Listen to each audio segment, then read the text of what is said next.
All of the children in the school have sensory needs by nature of the fact that the majority have cerebral palsy.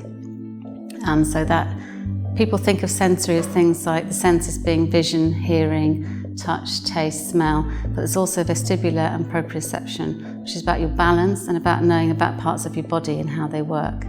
And as all the children in this school, well, the majority are in wheelchairs, that's quite a big area. Those two senses are really important. We've got a specific sensory studio, and in that studio is a magic carpet which projects images down onto the ground, and students can basically change the images through their movement, which is very exciting.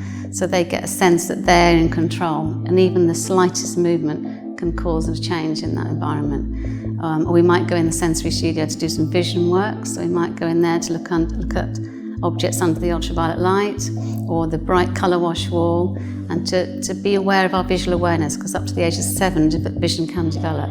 And even after that it's important to be aware we've got vision.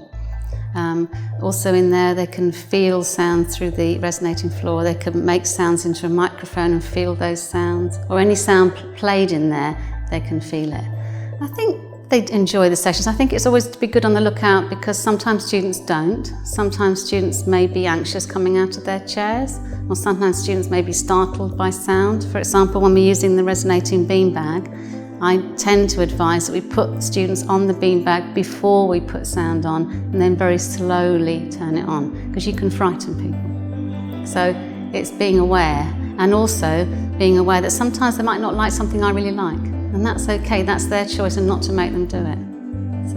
And I think Chailey's very good at noticing preferences and trying to honour what people like doing. And one of the things that I find very rewarding in my job is we do intensive interaction, which is where the child's totally in control, so any sounds or movements that young person makes, we may mirror back and reflect back.